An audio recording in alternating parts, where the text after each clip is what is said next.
Hi friends, welcome back. ഞാനിന്ന് വന്നിട്ടുള്ളത് നല്ല ടേസ്റ്റി ആയിട്ടുള്ളതും അതുപോലെ തന്നെ നല്ലൊരു വെറൈറ്റി ആയിട്ടുള്ളൊരു മുട്ടക്കറിയുടെ റെസിപ്പി ആയിട്ടാണ്. ഇത് നമുക്ക് പത്തിരി, ചപ്പാത്തി, പൊറോട്ട, അതേപോലെ വെള്ളപ്പം അങ്ങനെ എന്തിൻ്റെ കൂടെ കഴിക്കാനും പറ്റുന്ന നല്ലൊരു വെറൈറ്റി ആയിട്ടുള്ള ഒരു കറിയാണ്. അപ്പോൾ എല്ലാവരും ഒന്ന് ട്രൈ ചെയ്ത് നോക്കണേ. ട്രൈ ചെയ്ത് നോക്കിയാൽ നിങ്ങൾക്ക് എന്തായാലും ഇഷ്ടമാവും. അപ്പോൾ അതിൻ്റെ ഫീഡ്ബാക്ക് കൂടെ എന്നെ അറിയിക്കാൻ മറക്കരുത് കേട്ടോ. അപ്പോൾ എങ്ങനെയാണ് ഇത് തയ്യാറാക്കി എടുക്കുന്നത് എന്നുള്ളത് നോക്കാം.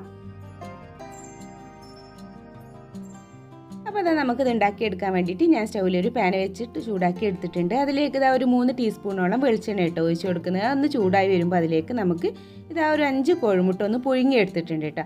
അതങ്ങ് ഇട്ട് കൊടുക്കാം. ജസ്റ്റ് അതൊന്ന് ഇട്ടിട്ട് ഒന്ന് ഫ്രൈ ചെയ്തെടുക്കാൻ വേണ്ടിയിട്ടാണ്. അതിൻ്റെ ആ കളറൊക്കെ ഒന്ന് ജസ്റ്റ് ഒന്ന് മാറ്റിയെടുക്കാൻ വേണ്ടിയിട്ട് കേട്ടോ. അതുപോലെ തന്നെ നമ്മുടെ ചാനൽ ആദ്യമായിട്ട് കാണുന്ന ഒരുപാട് പേരുണ്ടാവും. അപ്പോൾ ചാനൽ ഇതിൽ സബ്സ്ക്രൈബ് ചെയ്തിട്ടില്ലെങ്കിൽ ഈ വീഡിയോ തൊട്ട് താഴെ കാണുന്ന ഒരു സബ്സ്ക്രൈബ് ബട്ടണും അതിന് തൊട്ടടുത്ത് തന്നെ ഒരു കുഞ്ഞ് ബെല്ലൈക്കണും കൂടെ വരും. അതിൽ ഓളെന്നുള്ള ഓപ്ഷനും കൂടെ ഒന്ന് സെലക്ട് ചെയ്യേണ്ടത്. എന്നാൽ മാത്രം ഞാൻ ഇതുപോലെ വീഡിയോസൊക്കെ അപ്ലോഡ് ചെയ്യുമ്പോൾ തന്നെ നിങ്ങൾക്ക് തന്നെ നോട്ടിഫിക്കേഷൻ ലഭിക്കുള്ളൂ. ഇപ്പോൾ ഇതാ മുട്ട ഏകദേശം ഇങ്ങനെ ഫ്രൈ ആയി വന്നിട്ടുണ്ട്. അപ്പോൾ ഞാനിത് നിങ്ങൾ കോരിയെടുക്കുകയാണ്. പിന്നെ ഇതിലേക്ക് ഇതാ ഒരു ചെറിയ പീസ് പട്ട ഇട്ട് കൊടുക്കുന്നുണ്ട്. പിന്നെ ഒരു 3 കറാമ്പൂവും, പിന്നെ ഒരു 3 ഏലക്കായും, പിന്നെ ഒരു ചെറിയ പീസ് ജാതിപത്രി ഇട്ട് കൊടുക്കുന്നുണ്ട് കേട്ടോ. പിന്നെ ഒരു ടീസ്പൂൺ ഇതാ കുരുമുളകുമാണ് ഇട്ട് കൊടുക്കുന്നത്. അതിൻ്റെ കൂടെ തന്നെ നമുക്ക് ചെറിയ പീസ് ഇഞ്ചി ഇതുപോലെ ഒന്ന് ചെറുതായിട്ടൊന്ന് കട്ട് ചെയ്തും കൂടി ഇട്ട് കൊടുക്കാം. പിന്നെ ഒരു 6-7 വെളുത്തുള്ളിയും കൂടി അതിൻ്റെ കൂടെ തന്നെ നമുക്ക് ഇട്ട് കൊടുക്കാം കേട്ടോ, ഈ ഒരു വലുപ്പത്തിലുള്ളത്. പിന്നെ അതിൻ്റെ കൂടെ തന്നെ ഞാനിതാ ഒരു 2 വലിയ ഉള്ളി ഇതുപോലെ ഒന്ന് കട്ട് ചെയ്തെടുത്തിട്ടുണ്ട് കേട്ടോ. വല്ലാണ്ട് ചെറുതാക്കിയിട്ടൊന്നുമില്ല, ജസ്റ്റ് ഇതുപോലെ ഒന്ന് കട്ട് ചെയ്തെടുത്തിട്ടേ ഉള്ളൂ. പിന്നെ ഒരു 3 പച്ചമുളക് അല്ലെങ്കിൽ 4 പച്ചമുളക്, അത് എരിവിനനുസരിച്ചിട്ട് കേട്ടോ. ഇതെല്ലാം കൂടെ നന്നായിട്ടൊന്ന് വഴറ്റിയെടുക്കണം.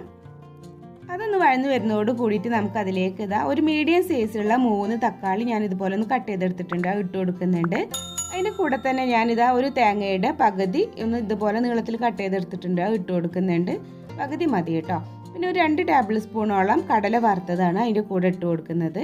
ഇതെല്ലാം കൂടെ ജസ്റ്റ് ഒന്ന് വഴറ്റിയെടുക്കാം, ആ ഒരു തക്കാളിയുടെ ആ പച്ച ടേസ്റ്റ് പോകുന്നത് വരെ കേട്ടോ. അപ്പോൾ അതായത് നന്നായിട്ട് വഴന്ന് വന്നിട്ടുണ്ട്. ഇനി ഫ്ലെയിമൊക്കെ ഓഫാക്കിയിട്ട് ഇതൊന്ന് തണുക്കാനായിട്ട് മാറ്റി വെക്കണം കേട്ടോ. എന്നിട്ട് നമുക്കിത് മിക്സിയിലിട്ടിട്ടൊന്ന് അരച്ചെടുക്കാനുണ്ട്. അപ്പോൾ അതിന് വേണ്ടിയിട്ടാണ് ഇതൊന്ന് തണുത്ത് വരട്ടെ, എന്നിട്ട് നമുക്കിതൊന്ന് അരച്ചെടുക്കാം.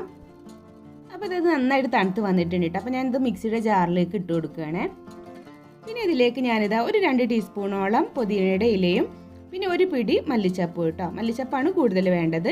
അതിൻ്റെ കൂടെ തന്നെ അതിലേക്ക് ഞാനിതാ ഒരു 2 ടീസ്പൂണോളം തൈരും കൂടെ ആഡ് ചെയ്ത് കൊടുക്കുന്നുണ്ട് കേട്ടോ. നല്ല കട്ട തൈരാണ് ഞാൻ എടുത്തിട്ടുള്ളത്. ഇനി ഇതെല്ലാം കൂടെ നന്നായിട്ടൊന്ന് അരച്ചെടുത്തിട്ട് വരാം. അപ്പോൾ ഇതാ ഞാൻ നന്നായിട്ടൊന്ന് അരച്ചെടുത്തിട്ടുണ്ട്, കണ്ടില്ലേ? ഈ ഒരു രൂപത്തിലാട്ടോ നമുക്ക് അരച്ചെടുക്കുമ്പോൾ കിട്ടുക. ഇനി അടുത്തതായിട്ട് നമ്മളിതാ സ്റ്റൗവിലൊരു പാൻ വെച്ചിട്ടുണ്ട്. അതിലേക്ക് 2 ടീസ്പൂണോളം വെളിച്ചെണ്ണ ഒഴിച്ച് കൊടുക്കുക കേട്ടോ. അത് ചൂടായി വരുമ്പോൾ അതിലേക്ക് നമുക്ക് ഒരു ടീസ്പൂണോളം ചെറിയ ജീരകം ആഡ് ചെയ്ത് കൊടുക്കാം.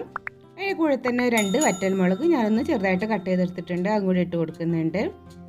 പിന്നെ ഇതാ ഒരു ബേ ലീഫും കൂടി ഇട്ട് കൊടുക്കുന്നുണ്ട് കേട്ടോ. ഇനി ഇതെല്ലാം കൂടി ജസ്റ്റ് ഒന്ന് വറുത്തെടുക്കാം. അതെല്ലാം കൂടി ഒന്ന് വറവായിട്ട് വരുമ്പോൾ അതിലേക്ക് നമുക്ക് നേരത്തെ അരച്ച് വെച്ചിട്ടുള്ള ആ ഒരു പേസ്റ്റ് ഉണ്ടല്ലോ, അതങ്ങ് ഇട്ട് കൊടുക്കാം. ആ മിക്സിയുടെ ജാർക്ക് കുറച്ച് വെള്ളം കൂടി ഒഴിച്ചിട്ട് ഒന്നങ്ങ് കലക്കി പറഞ്ഞാൽ മതി കേട്ടോ. അപ്പോൾ ഫുള്ളായിട്ടങ്ങ് പോന്നോളൂ. എന്നിട്ട് ജസ്റ്റ് ഇതൊന്ന് കലക്കിയെടുക്കാം. വല്ലാണ്ട് അങ്ങ് ലൂസാക്കരുത് കേട്ടോ. കുറച്ചൊരു തിക്കിലാണ് നമ്മുടെ ഈ ഒരു കറി ഉണ്ടാവുക. ഇതുപോലെ കേട്ടോ, ഒന്ന് നന്നായിട്ട് നല്ല ഇളക്കിയെടുത്താൽ മതി. ഇനി മസാല ആഡ് ചെയ്ത് കൊടുക്കാം. അപ്പോൾ ഒരു ടീസ്പൂണോളം മല്ലിപ്പൊടിയും, പിന്നെ ഒരു ടീസ്പൂണോളം മുളക് പൊടിയും, പിന്നെ ഒരു 1/4 ടീസ്പൂണോളം ഗരം മസാല കേട്ടോ ആഡ് ചെയ്ത് കൊടുത്തത്. പിന്നെ ഇതാ ഒരു നുള്ളിൽ കസൂരി മെത്തിയും കൂടി ആഡ് ചെയ്ത് കൊടുക്കുക കേട്ടോ. അത് കൂടുതലാവണ്ട, കുറച്ച് മതി. പിന്നെ ഇതാ ഒരു ടീസ്പൂണോളം ഉപ്പും കൂടി ആഡ് ചെയ്ത് കൊടുക്കുന്നുണ്ട് കേട്ടോ. ഇനി എല്ലാം കൂടെ മിക്സ് ചെയ്ത് കൊടുക്കാം. ഉപ്പ് ആഡ് ചെയ്യുമ്പോൾ നമുക്ക് ആ ഒരു അളവിനനുസരിച്ചിട്ട് ആഡ് ചെയ്ത് കൊടുത്താൽ മതി കേട്ടോ. എല്ലാം കൂടെ മിക്സ് ചെയ്തെടുത്തിട്ട് ഇതൊന്ന് ജസ്റ്റ് ഒന്ന് തിളച്ച് വരട്ടെ. ഒന്ന് തിളച്ച് വരുന്ന ടൈമിൽ നന്നായിട്ടൊന്ന് ഇളക്കി കൊടുത്തിട്ട് അതിലേക്ക് നമുക്ക് ഒരു കപ്പ് തേങ്ങാപ്പാൽ കേട്ടോ. ഞാൻ നല്ല തിക്കായിട്ടുള്ള ഫസ്റ്റ് പാലാണ് എടുത്തിട്ടുള്ളത്, അതങ്ങ് ഒഴിച്ച് കൊടുക്കുന്നുണ്ട്. എന്നിട്ട് നന്നായിട്ടൊന്ന് അങ്ങ് മിക്സ് ചെയ്തെടുക്കുക കേട്ടോ. നല്ലതുപോലെ മിക്സ് ചെയ്തെടുക്കുക. ആ ഒരു ഫ്ലെയിം മീഡിയം ഫ്ലെയിമിൽ വെച്ചാൽ മതി കേട്ടോ. ഇനി ഇതിലേക്ക് നമ്മൾ നേരത്തെ ഫ്രൈ ചെയ്ത് വെച്ചിട്ടുള്ള ആ ഒരു മുട്ട ഉണ്ടല്ലോ, അങ്ങ് ഇട്ട് കൊടുക്കാം. അപ്പോൾ അതാ കുറേശ്ശെ ഇങ്ങനെ തിള വരുന്നുണ്ട്. ആ ഒരു ജസ്റ്റ് തിളച്ചാൽ മതി കേട്ടോ. എന്താ വെച്ചാൽ നമ്മൾ തേങ്ങാപ്പാലാണ് ഒഴിച്ചിട്ടുള്ളത്, വല്ലാണ്ട് തിളക്കാൻ വെച്ചാൽ ടേസ്റ്റ് ഉണ്ടാവില്ല. അപ്പോൾ ജസ്റ്റ് ഒന്നിങ്ങനെ തുള്ളി വന്നാൽ അപ്പം നമുക്ക് എന്ത് ചെയ്യാം, ഫ്ലെയിം പെട്ടെന്ന് തന്നെ ഓഫ് ആക്കുക കേട്ടോ.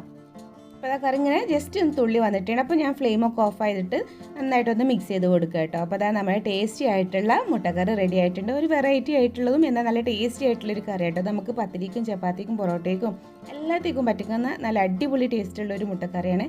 അപ്പോൾ അതാ ഞാനൊരു സെർവിങ് പ്ലേറ്റിലോട്ട് മാറ്റിയിട്ടുണ്ട്. അതിൻ്റെ മുകളിൽ ജസ്റ്റ് ഗാർണിഷ് ചെയ്യാൻ വേണ്ടിയിട്ട് കുറച്ച് മല്ലിച്ചപ്പും കൂടി ഇട്ട് കൊടുത്തിട്ടുണ്ട് കേട്ടോ. അതുപോലെ തന്നെ നിങ്ങൾക്ക് ഈ ഒരു വീഡിയോ ഇഷ്ടമാണെന്നുണ്ടെങ്കിൽ ഒന്ന് ലൈക്ക് ചെയ്യാനും കമൻറ്റ് ചെയ്യാനും നിങ്ങളുടെ ഫ്രണ്ട്സും റിലേറ്റീവ്സായിട്ടൊക്കെ ഷെയർ ചെയ്യാനും കൂടെ മറക്കരുത്. അപ്പോൾ ഇൻഷാ അല്ലാഹ് ഇനി മറ്റൊരു വീഡിയോ ആയിട്ട് വരുന്നവരേക്കും ബായ്. Thank you. അസ്സലാമു അലൈക്കും.